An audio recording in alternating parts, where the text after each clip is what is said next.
was 3 years old, November cold. Mama washing clothes, then the world broke loose. Radio crying, mama on her knees. Kennedy gone, I didn't know what it meant, but I knew what grief looked like. My sister just born, life starting new. My brother shook nights no one could undo. They called him limited, you called it done. I told him I'd make him well someday. I meant every word I said, but promises don't stop time, and love don't always win the fight. Still somehow through the losses and breaks, I'm still standing when it counts. I've carried a weight you couldn't see long before. All right, I cut it short because I want to spend all the time that we can with our guest today. Welcome to the live stream, the Kiltz Health live stream with Dr. Nelson. I am your host, Dr. Nelson, and we have an exciting topic today and an exciting guest. It is an honor to host Naomi Aldort, a world-renowned parenting expert and author of the bestseller, Raising Our Children, Raising Ourselves. Today, we're exploring the profound connection between ancestral nutrition and the emotional and physical development of our children, from the womb to the dinner table. Welcome to the show, Dr. Naomi. Naomi, I'm not the doctor. You. All right. Thank you. Yeah. I just want to mention right away that it's my second book that has a whole chapter about health and diet. And this one, listen. Yeah, and I do have the name, but somehow Listen to Your Baby. Both books are excellent and helped parents all around the world. The first one is in 20 languages. But this one I wrote, I have to say my wings were cut some on that chapter about health. Because there's a publisher and they don't want to take risks, you know. So I understand. I've spoken to many people who have written books, and you know, like you can't just say, you know, feed your baby meat, you know, how do you know, or your citations and, you know, all these so anyway, so they cut whole sections, but any smart parent will get the hint, even, you know, it's there. All right. So I do have another little video to show, and I'm going to show this now, and then we're going to talk about different things, in particular diet and children, right? I think all of us parents are interested in that, and prospective parents to be should learn about this. Let me show this, and we'll be right back. If you're a parent, you've likely experienced this. The living room is chaotic, your toddler is melting down, and the standard cultural playbook suggests timeouts and scolding to regain control during a battle of wills. Author Naomi Aldort presents a different perspective in her book, Raising Our Children, Raising Ourselves. Her work is built on the observation that children naturally want to do their best and cooperate, provided they aren't driven by fear or the need for approval. It is a hopeful philosophy, yet many parents find that tantrums and aggression remain constant hurdles. If connection is the goal, we have to look at why it often feels so difficult to achieve in the heat of the moment. The struggle often stems from a biological crisis rather than a lack of discipline. A major factor in these behavioral hurdles is the frequent consumption of processed sugars and refined carbohydrates, which can effectively hijack a child's brain function. When a child's nervous system is chemically dysregulated, connection-based parenting remains out of reach. The body's physical state determines the mind's ability to respond to gentle guidance. This diagram shows what happens when processed carbohydrates enter a child's system. They convert quickly into glucose, causing a sharp and unnatural spike in the bloodstream. Because the spike is artificial, it is followed by an immediate crash. When glucose levels have plummeted, the developing brain interprets this sudden energy drop as a threat to its survival. In response, the brain triggers the release of cortisol and adrenaline. These stress hormones flood the nervous system, shifting the child into a state of physiological high alert. Repeated daily exposure to these chemical spikes and crashes can lead to chronic neuroinflammation and a disruption of dopamine regulation. These internal reactions are what produce the behaviors often labeled as defiance or a lack of focus. The child isn't choosing to be difficult. They are reacting to a chemical imbalance. What looks like malicious disobedience is often a physiological panic attack triggered by a rapid drop in blood sugar. The first step toward a calmer home is stabilizing the child's brain chemistry. Replacing refined sugars with whole foods and healthy fats provides the steady energy a developing brain requires. A biologically stable child is better able to access the parts of the brain responsible for empathy and logic. This state of physical calm allows Naomi Aldort's non-punitive methods to become practical options for the family. Aldort's approach focuses on achieving cooperation through understanding, rather than through the use of bribes, threats, or punishments. She uses the salve communication formula to guide parents. These 5 pillars represent a specific way to listen to a child's cues, ensuring they feel heard and respected while developing emotional resilience. When the child's physical needs are met through proper nutrition, the parent can successfully apply these emotional tools to resolve conflicts. When diet and guidance align, families often find they no longer need to rely on constant reaction and struggle. The home becomes a space of mutual respect. This approach helps raise children who behave well of their own free will because they feel secure and connected to their parents. For those looking to implement these principles, Naomi Aldort's books, Raising Our Children, Raising Ourselves, and Listen to Your Baby offer detailed roadmaps. You can find additional resources, including web classes and private sessions, at naomialdort.com. This has been a production of Dr. Nelson Vasquez and Kiltz Health. Real peace in the home starts by respecting the child's biological requirements and their emotional autonomy.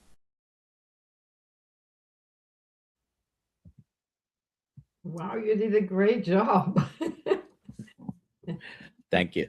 I did have another one that was processing. I didn't even watch it, and I have no idea how long it is, but unfortunately I couldn't view it before starting here. It's about 4 minutes, it looks like. Anyways, if the moment arises, maybe we'll play that. Okay. All right. So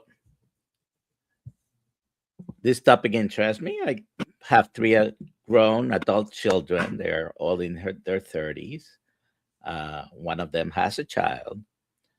And so I have a grandson and another one in just about 2 months. So it interests me, the topic, as a parent and grandfather.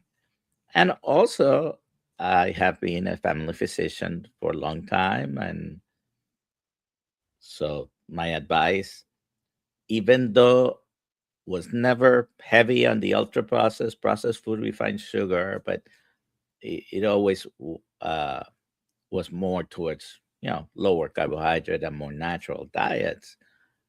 But sometimes, with the greatest of intentions, as a parent, we still do the wrong thing, right? So I have a bunch of questions, but if you guys have questions for her, please put them in the chat, QQQ in front of it. I would love to ask her questions from you. I have literally over 50 or 60 questions to ask you. We're not going to go through all of those. The very first one, I want you to tell me, good or bad. How about oatmeal? Poison. I gave it to my children. I made the same mistake as you. It took me a year to learn. But I want to add to that I think that's a category that's very important to talk about, where parents think they're providing whole, nutritious food. And I notice when parents call me for sessions and talk to me, they consider it unprocessed, like it's oats, it's the real thing. They don't realize how much you have to process any grain to be able to consume it, because it's not made for humans. We don't have four stomachs, we don't have beaks, and we have to do all this stuff to it. Go to an oats field and try to eat. I mean, really, go to a wheat field and try to eat. I mean, it's not our food. So, but people think that's whole food, or they buy today. I see a lot of parents have those pouches of smoothie that they buy ready made, that the child can sip on in the car, and to make it easy on them. I'm sure it's pasteurized, it's fruit, and it's basically sugar liquid because it's processed, and plastic inside that goes into it. So it's just another example. There's a lot of things that we think are whole, or if we make our own bread, is that now whole food just because we made it our own? Well, flour is already a processed item. Everything we put in it is and I say my shortest way of saying it is bread doesn't grow on trees. And I recommend really what runs, hunters' food more than even what grows food. But children can handle some fruit, but today's fruit has been bred to be 10 times sweeter, juicier, and you can get it year round, not by season. I trust nature. Go in the wild and see what you catch at your season and how much you catch. And you have to share it with the whole family. How much is it going to be? And when it's wild, it's not so sweet. It's not a candy. Now we have, tree candy, Oh, right? we have Candy tree. cotton candy grapes. Yes, exactly. They are giant and they taste like cotton candy. That didn't grow in nature. As much as it looks like real food, maybe is not really real food. No. And you just mentioned something interesting. We don't go to the field and start eating the oats, the wheat, the rice, the beans right off of the plant. We have to process it. We have to cook it. We have to mill it. We have to do all these things. Yeah. And the other day we presented this.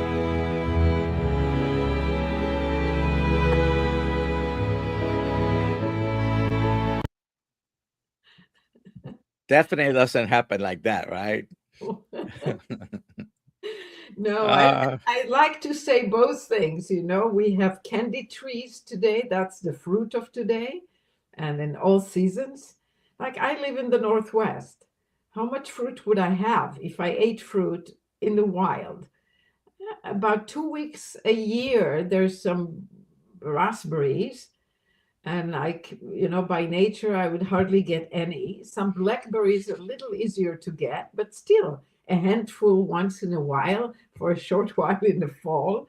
No tropical fruit. No, it's like we fool ourselves. We don't trust nature. I always go back to when sometimes parents ask me, so what can I feed? And I said, pretend you're going out in the wilderness rather than the supermarket, or even rather than in the health food store. Because in the name of organic food, there's a lot of junk called organic, like those pouches of smoothie and other, bars and all kinds of, just because it says organic, it's still processed. It still translates to sugar so often. So go in the wild, what are you going to get? You're going to catch a rabbit, a fish, in my area, a deer, maybe fish, some salmon. But if I go in the forest, I can die from some mushrooms. They're all poisonous. There's one or two kinds that aren't. And really nothing else. That's the reality. All right.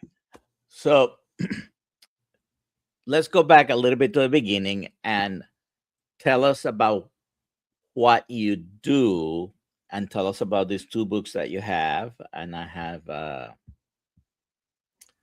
your website up, and I have your pages for people to, if they want to contact you in any way. But give us a little bit of a story about the books in summary, and Yeah, so raising our children, raising ourselves is what the title says. Um, when parents call me, and the book is based on what I do with parents, both books. So lots of stories of what parents have discussed with me. Um, but when they're triggered by the child and want to control the child so that the child wouldn't do this or that, because when they do it, I'm triggered, I'm hurt, I'm angry, I'm annoyed, I think it's wrong. Yeah, that's my website. And so we need to raise ourselves. Our children are pushing the buttons that we need to transform. So, in other words, we have to raise ourselves based on the feedback we get from the child rather than try to shape the child so they don't trigger us. This is even politically useful, all the trigger warning, etc. No, don't, trigger me, because that's what I need to work on. So that's the first book. It has the solve formula that you mentioned in the little ad that you created, which is very, very useful to first calm yourself down and get present to what's going on for the child as opposed to my reaction. So you transform it from reaction and struggle to actually responding to the child based on reality of what's going on for the child. So that's compassion, understanding. It doesn't mean permissiveness. People often take it wrong, like the child should get whatever they want. No, but it means that we treat everything with understanding of emotional needs, the stage of development, etc. So that's a very short way of saying it. Covers all subjects: rivalry, behavior, aggression, learning, just all ages, everything, all the way even till teenager and relationship with your parents. The second book, the new one, Listen to Your Baby, uses the work of Byron Katie. That's the beauty of it. And it says on the cover, including the work of Byron Katie. So it has actual sessions that I do with parents, transcribed word for word, the whole thing. And again, it covers everything: learning, development, sleep, behavior, tantrum, you name it. And any problem that parents have with young children till about age 6 or 7, but the principles are good for all ages. And a chapter about health, and also some about pregnancy, natural birth, baby care, first food for babies. Of course, they should breastfeed, but also alternative. If you can't breastfeed, I give you not formula, not junk alternatives, but real food that would be the closest to mother's milk, and how to birth naturally, how to avoid the pitfalls of hospital births, and food in pregnancy and the early years for the children in terms of sleeping better and how to have children sleep, which is not the usual way. It's not about putting them to bed. We only put packages in places or things. We don't put children anywhere. We respond to them. We respond to what they need, which is constant body contact. So it's based in attachment parenting and the need for constant connection and responsiveness. And that's why it's called Listen to Your Baby. You don't want to listen to the voices in your head coming from your own traumas and issues as children, and not to your doctor, excuse me, doctor, and not to your neighbor or your in-laws or anybody. Doesn't mean you don't hear them. So I don't, it's like, listen to the elderly. Sometimes they are very wise and they may actually give you good clues. Listen, but decide what to do based on thinking about it in terms of listening to your child. Okay, does it fit the child? Is this what my child actually wants? So grandma may say to you, stop sleeping with your baby. Well, look at the baby. What does the baby want? Is he happy sleeping by themselves? Is anybody happy sleeping by themselves, let alone a young child who doesn't even know he exists or safe or that anybody would care for them and they can't move to sleep by themselves. The early years, it's really terrifying. So listen to the baby. Your parents may be old fashioned and say, oh, they need independence. And this is just one example, right? And how food impacts sleep, behavior, temper, learning abilities, everything. So I can talk forever about what's in the book, but I think we need to move on. I can't hear you. Your voice went. I cannot hear you. I had turned my mic off to avoid some other noise behind me. Thank you. This is very interesting. And looking back, often we advise parents to remove that child off the bedroom, as soon as possible, to foster independence, I guess. 5 months old is not really independent, but No, let me interrupt you just for a second. The baby's independent choice is to sleep with you. So when you sleep with them, you are encouraging independence because you're teaching them how you feel, what your inside tells you that you need is right. You can trust yourself. That's independence.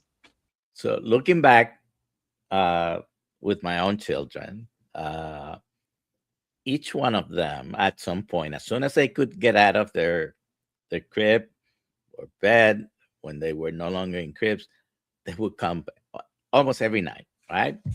Right. And they learned very quickly this. If we go, they would, the instinct of probably every baby is going to be to go to mom first, right? But they learned very quickly that if they came to that side, that moves over, makes space for them, and we all wake up in the morning. I wouldn't even notice, but when they went to their mom's side, she would bring them back. She would kick them out of the room and put them back in their bed or the crib. So they learned very quickly. If we go to that, we stay for the night. And we wake up, and I didn't even remember, but my instinct was I move over, and and each one of them did that, and each went through the learning process that if I go to that side, I stay here. So, all right, let's see if we have any questions. And I understand that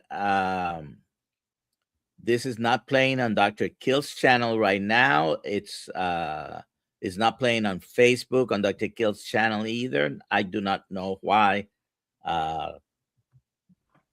StreamYard, which is what we use, did tell me that there was a problem, but it's not something I could solve immediately. So if you're watching, obviously, you have found another stream, and I do have it on my own channel, and hopefully there's people watching on Facebook as well. So thank you for being here anyways.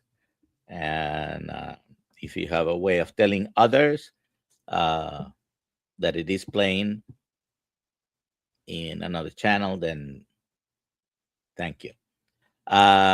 So if you have any questions, please put them in the chat.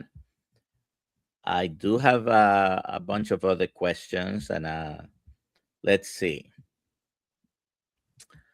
So let's talk about, and I have to say, this is something that parents do realize, but we're not very compliant with doing the right thing, because almost every parent at some point realizes too much sugar, makes them hyper, the old joke about, you go to take the kids to their grandparents, they feed them with sugar, bring them back to their parents, and now we have a hyper child, and of course the grandparents get blamed. But we all sort of realize that at some point, but then it doesn't translate completely into what we do in their diets, right? So, what's the connection between tantrums and sugar? Well, that you should explain because I actually don't know the exact biology other than when the sugar is up, the temper is going up. So I remember learning about, and the thing is that sugar is in the blood also when you eat noodles, bread, muffins, chips, fruit. I mean, it's not just some highly processed junk that's very obvious or ice cream. In fact, ice cream is not as unhealthy as some other uh, junk and sweets that children have. But I remember, I have a program called Family Intensive Retreat where families come here. I have an extra building and get hands-on counseling. And in the past, I used to go to people's home like Super Nanny. And I was in this home with three children, and the middle child would get very hyper, and under my influence, they stopped feeding grains and beans and everything made of those, all baked goods and sugar, etc. But one day of the few days I was there, the father comes back home with the boy. He was out with him. The moment the boy entered the door, I knew he's, his glycemic index is in the sky. He was just, his temper was so negative and rough and aggressive, and he was just not out of control. So I just looked at the father and I said, "What did you feed him?" And he said, "Oh, yeah, I'm sorry. He had spaghetti." So it doesn't even take the sugar itself, although the spaghetti probably had tomato sauce on it, which is mostly sugar and some other chemicals. But yeah, I think if you want to describe the actual biological explanation, you should give that. But I can just tell you what I observe. They eat chips, they eat sugar, and it's like, there goes the afternoon. It's going to be hyper and aggressive and sibling rivalry and out of control and unable to focus. So I see the results and I go like, I don't know the biology and the chemistry, but I know what I see in front of my eyes. I listen to the baby. I listen to the child. I look. So, the biology is very easy. All these foods that you're mentioning, especially everything that's starch or made with flour. I mean, all those things, you don't absorb spaghettis or any pasta. You don't absorb a potato or a piece of bread. It's digested, broken down into starches, carbohydrates, and everything that you absorb is only basically a sugar. Yeah. That's it. So, Yeah. what does sugar do? It increases your blood levels of sugar. And so, a lot of people think that having, even though it's natural, these starchy particular roots, for example, and potato, sweet potato, and anything that grows under the ground and you have to cook is a starch, most likely. Yeah. As a matter of fact, I think that covers 100% all of them. Anything that you have to cook because you cannot eat it raw, a plant-based item, it's starch. Okay, even if it's not underground, but a plantain or a banana, Yeah. if it's green and you have to cook it to be able to eat it, it's because it's starch. And everything that is starchy breaks down into glucose basically to be able to be absorbed. You don't absorb the potato or the sweet potato or any of those roots. You absorb the glucose after it's broken down. Yep. Uh, That's good. Thank you. and I think I have someone here trying to fix the problem. But anyways, all right. So Let me see if there are any questions here. If you have any questions, please put them in the chat. I had created this a little bit. Oh, wow. That's really excellent. And this is all based off your book. I put the website here. Mm-hmm. If you want to know more about this, about the 2 books, about what she does, go to the website. Let me take this out for a second. Okay. Oh, I changed the slide because I created it. This is a busier one, so I'm not going to show that. But basically, the concept is simple. Sugar fuels behavioral struggle and instability. You need to prioritize brain healthy nutrition for children. Chronic carb consumption causes brain damage. Mm-hmm. I mean, I don't think this is a difficult concept for parents to believe, right? Right. Well, Well, it's difficult. for the most part. Yeah. But how does that translate into changing the behavior of the parents in feeding their children? Right. It's probably really a more complicated thing, right? Yeah. Um, And it's not easy. Let me acknowledge some difficulty that I see in parents. They live in a society, and the majority of society eating so much junk, so much stuff. It's just heartbreaking. And they want the children to fit in and not to go into a play group and feel like a pariah. And I watch play groups with my grandchildren. And, it could be that one parent is really at home feeding the child really well, but then the other parents are bringing a bag of bagels or crackers or Cheerios or some other junk. And the child leaves the food the mother gave them and run for the Cheerios. And the parents are being kind, so they give them as much as they want. And then you get the child eating lunch, and all they eating is some Cheerios, right? Instead of the food parents get them. And so that's a big problem. The other big obstacle is the doctors, because pediatricians today have been indoctrinated, probably by the food industry, I don't know, to tell parents to put a plate with variety of things on the plate. And they say, if you don't do that, your child, so it's always a scare tactic that they're taught in medical school or I don't know where. They're going to be nutritionally deficient on something. No. The scare is they will have eating disorders. You want them to feel comfortable that they can eat anything and everything. Because sometimes when I tell a parent, you should cut those chips and noodles and rice out of the diet, she said, well, I want my son to be able to eat everything. I don't want them to get used to be limited.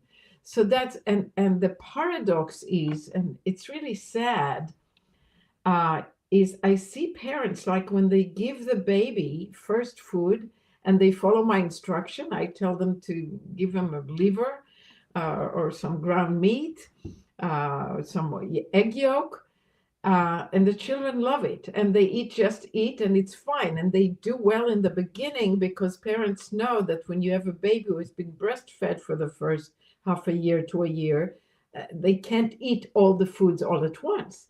And so the new baby, the newly eating, growing baby, is very happy, just devouring this liver or meat or ground meat or whatever it is, or patties that they make, or egg yolks. And then as they grow their palate, they put these 5 things on the plate: chips and a little meat and grapes and cookie. It's like homemade cookie. And eventually I look at these children and the meat stays on the plate because they're becoming carbs addicted. Carbs are addictive.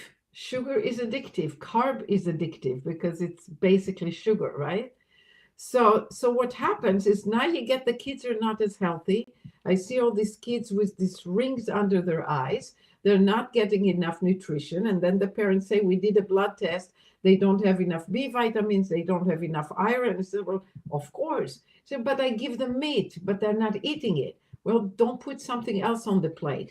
So I teach the opposite theory than what the pediatrician are telling parents. I say, give the child one item, not a bunch of them that don't fit together.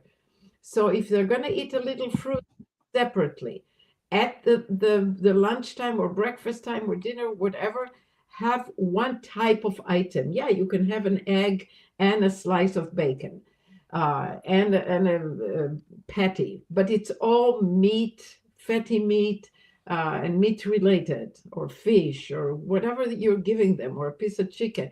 But give it all the same kind so they're not drawn to these carbs and end up not eating what gives them the most nutritious, which is what they need the most. You know, we're made of cholesterol. We need all this cholesterol, this delusion of, you know, you shouldn't have enough cholesterol. That's another whole nonsense chapter, right? But they need the cholesterol. And also, that reminds me, a lot of parents put sunscreen on. If the child eats enough meat and fatty meat and animal fat, they will have enough cholesterol in their skin to not burn. I mean, if they're really white, obviously you have to choose the hours of the day and put a hat on and stuff like that. But the sun is healing. They need the sun desperately. You know, we're born on a planet that has sun for a reason. Everything thrives on it. Your plants will die without it. You would die without it. Your child needs it. So don't smear sunscreen. Be in the shade when it's too hot or indoors, but let the child be in a healthy UV level sun and play in the sun. If you feed them the right food, their skin won't burn as easily, if at all, because it has enough cholesterol, which is, and don't soap it either. Don't put any creams on it or any of the stuff. I learned it personally from my own experience. When I started eating carnivore, I noticed I'm not burning in the sun anymore. I would sit in the sun forever, for hours and hours. It's like, what happened? I'm not even red. You know, it's like amazing. So I started investigating the subject and said, oh, you need that cholesterol in your skin. Don't strip it off. Don't take shower after being in the sun. And actually, children don't need at all to soap their skin. You know, soap their dirty feet and hands and crotch, but leave their skin alone. It doesn't need constant drying and taking the oils off. So all these things go together and lead us back to the good nutrition, the behavior, the health, everything, the sun. You mentioned the sun, the skin, and cholesterol. And for people to understand this, I like to Thank you. explain this. Vitamin D needs to be converted to the active form of vitamin D by sunlight. Okay. There are certain foods that are rich on vitamin D, and you might be able to elevate your levels eating those. By the way, they're all animal based, basically. Yeah. But do you know what the pre-vitamin D molecule is? What is the substance that gets converted by the sunlight to vitamin D, the active form of vitamin D? It's called 7-dehydrocholesterol. Mm-hmm. It is basically cholesterol that gets turned to vitamin D. Right. And so are many of our hormones in our body, all the sex hormones, cholesterol. Half of the brain is fat, half of that is cholesterol. Every cell of our body is built from cholesterol, among other things. And this, I'm grateful that you started mentioning cholesterol. The cholesterol code, we're going to be screening it in Orlando, and it has been confirmed that we are going to have it. I was thinking it was going to be canceled because it had not sold enough tickets, but it is confirmed. So please go to, you can find it in a few ways. You can go to kiltzmeetup.com and find your way down to the cholesterol showing in Orlando. It's in Altamont Springs. If you know Orlando, Altamont Springs is basically the greater Orlando area. And you can buy the tickets directly there. You can also go to cholesterolcodemovie.com and find any screening near you. You can find all the screens that are scheduled for the cholesterol code, and you can find a place near you. If you're not near Orlando, then find the one that is closer to you. But if you're in Orlando, I would appreciate it immensely that you come and share with us. We are supposed to sell about 80 tickets to confirm. About 40 have been sold, and someone has guaranteed basically the showing, and that costs money if we don't sell the rest. But come and watch it with us. If you don't want to come and watch it in the theaters, you can go to Amazon and buy it. If you go to cholesterolcodemovie.com, you can also find a link to the Amazon particular link, and you can either rent it or buy it from Amazon. But if you go to, let's see, I have it up here. So I'd love to sell it on my website.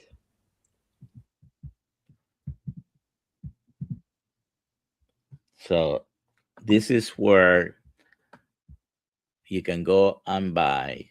The link is in the description. The link is at kiltzmeetup.com. The link is at the cholesterolcodemovie.com.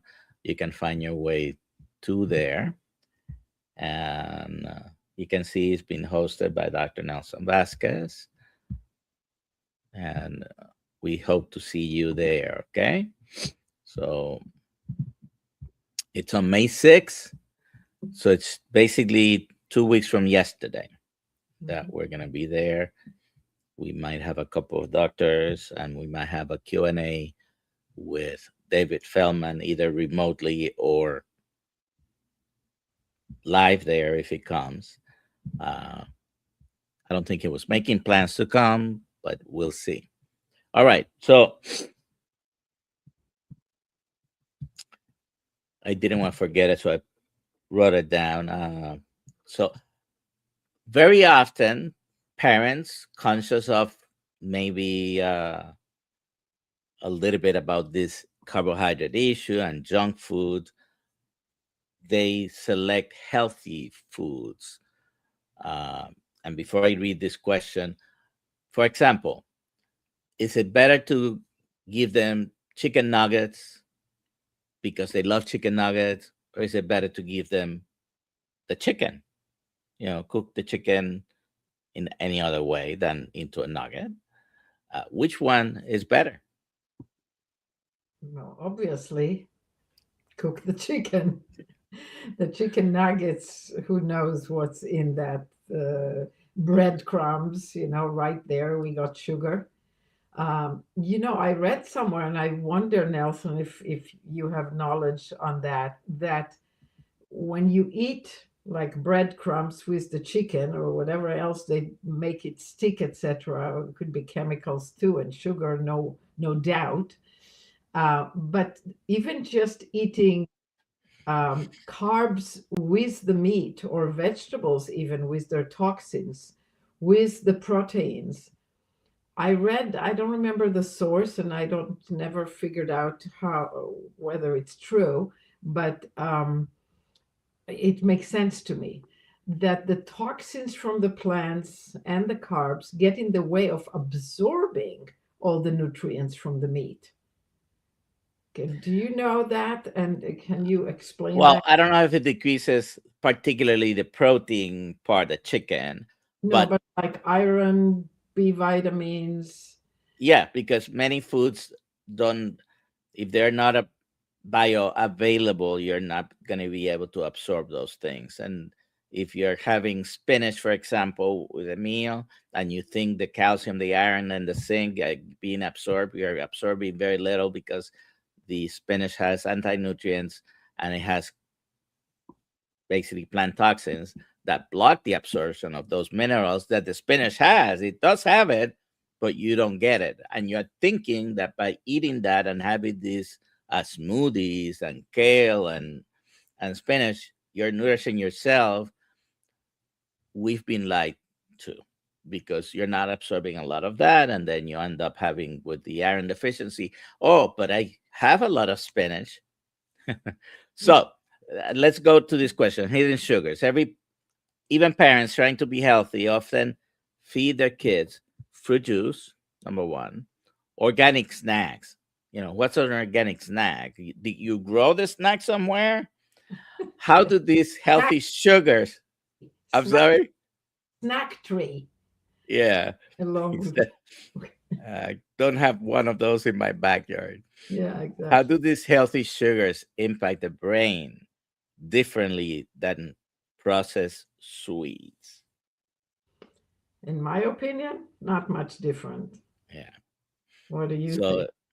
I mean, certainly if you want to feed a fruit to your child, that's probably 100% better than The uh, fruit itself, yes. all right. If you have any questions, please put them in the chat.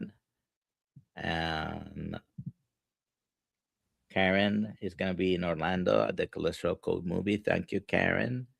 And let's see. Let's find another question here. Does the chronic sugar consumption interfere with the development of the prefrontal cortex?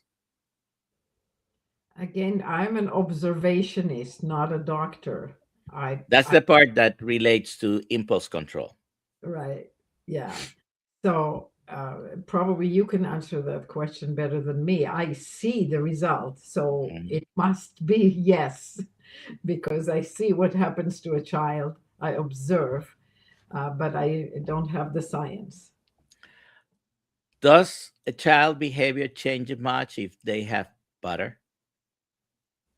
They calm down.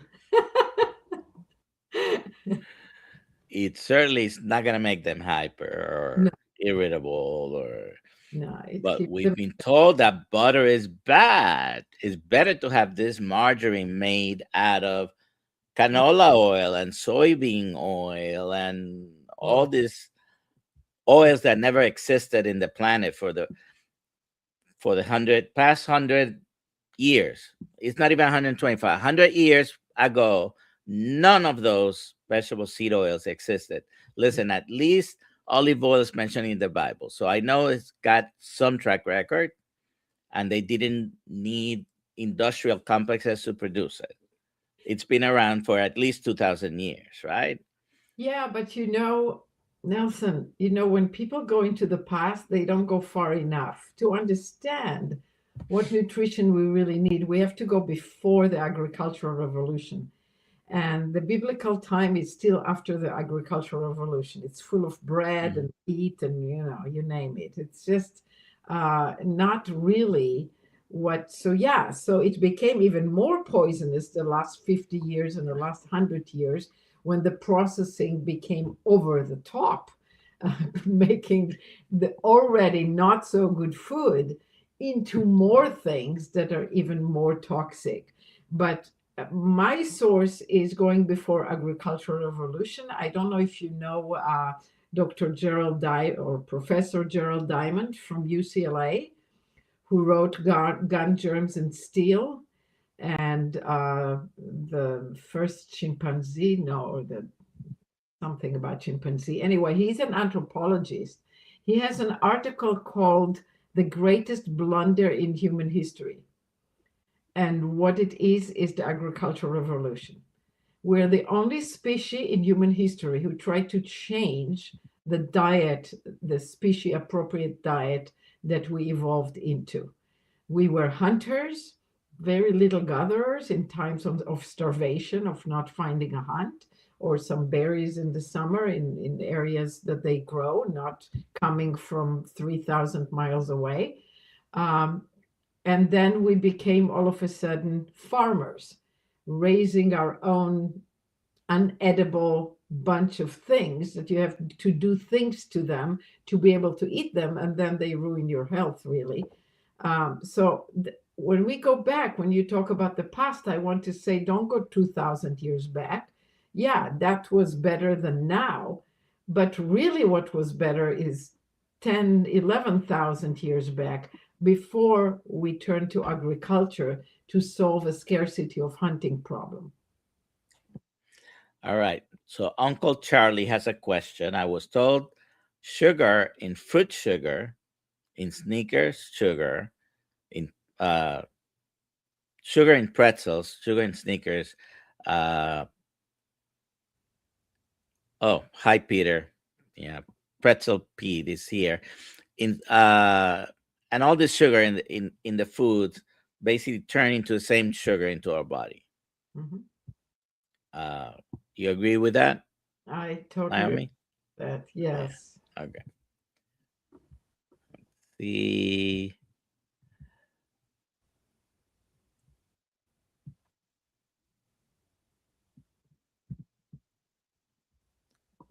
cornstarch is even worse, he said, and then he's putting a comment. The CAC score, coronary artery calcium score, is 0. Dr. Nelson, not bad, since I should have been dead in 2021. His hemoglobin A1C was 18. That's a very high A1C. Some machines that measure that don't even get to 18. So he has, he's got a very good story. He has reversed type 2 diabetes, lost, I think, over 100, maybe 150 pounds. All the sugars turning to carbohydrate, and basically chronic excessive carbohydrate consumption is behind many of the chronic diseases that we have now, that are also incurable, that are non-reversible, that are ever worsening. And so many people, by adopting a very low carbohydrate diet or a carnivore diet, have been able to either put it into remission, reverse it completely, or at least controlling it a little bit better than with the current common wisdom, right? Mm-hmm. So I want to play this last video. It's about, I believe, 4 minutes, and we'll be right back in a second. Let's see. Dealing with daily tantrums, sibling rivalry, or child aggression? Before addressing the parenting itself, it's worth looking in your pantry.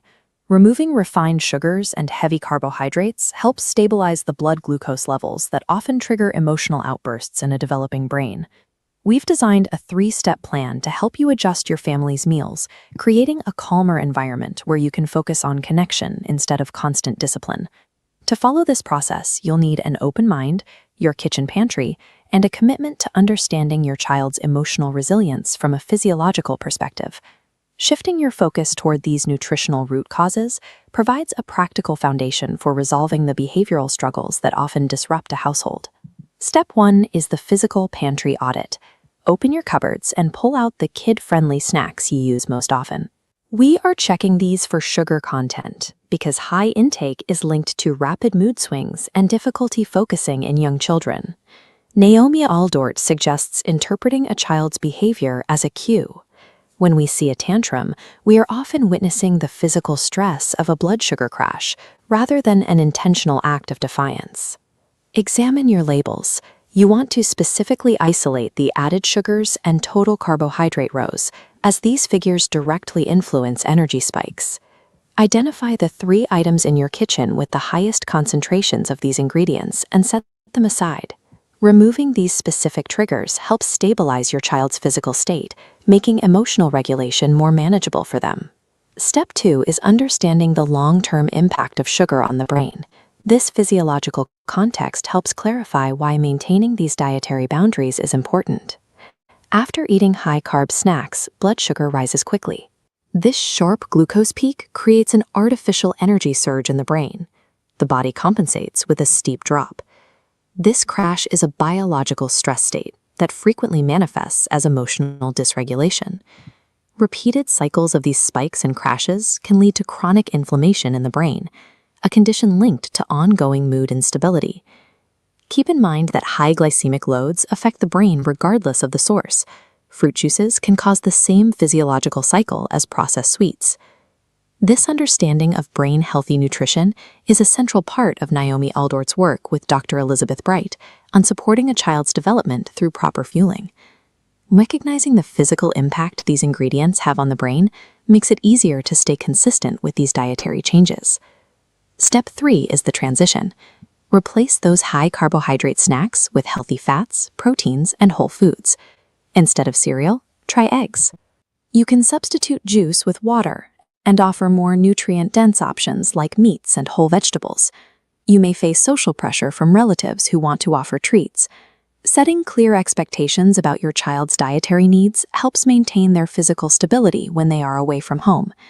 During the initial adjustment, use Naomi Aldort's focus on connection to listen to your child's frustration without relying on threats or punishments. Now, outline a simple, sugar-free meal plan for your family to start tomorrow. Combining a stable diet with non-coercive parenting reduces the biological friction that often leads to power struggles. Completing this audit and understanding the brain-behavior connection provides a solid starting point for building emotional resilience. Stabilizing the body's chemistry removes many of the physical triggers for conflict, allowing the family relationship to focus on connection. To explore the work of Naomi Aldort further, you can find her book, Raising Our Children, Raising Ourselves, at naomialdort.com. This video is a production of metabolic health practitioner Dr. Nelson Vasquez and Kiltz Health. Establishing a foundation of good nourishment makes it much easier to foster a peaceful and connected home. All righty. So I have one comment to that. And go that ahead. is, we're talking about what's on the label. Read the label. Buy food that has no label. Buy the food itself, not a list of ingredients. So, And if they list ingredients, it's better if they just list the one ingredient. yeah, like if I buy a piece of steak or ground meat and it says on it beef. So we have just less than 1 more minute, but quick comment about the new food guidelines. What do you think? Well, it's an improvement. Definitely better, but definitely includes meat and doesn't promote, heavy carbs, but ways to go. They Ways- still put a limit on the saturated fat, which is not Yeah. the cause of disease. Yeah, it's not ideal, but it's in the right direction. But like I tell parents, give your child and your baby a lot of meat. And what I was saying before, that when you talked about the toxins, that you don't get the nutrition from the plants, what I read is that actually it also prevents getting the nutrition from the meat that you're eating with the plants. All righty.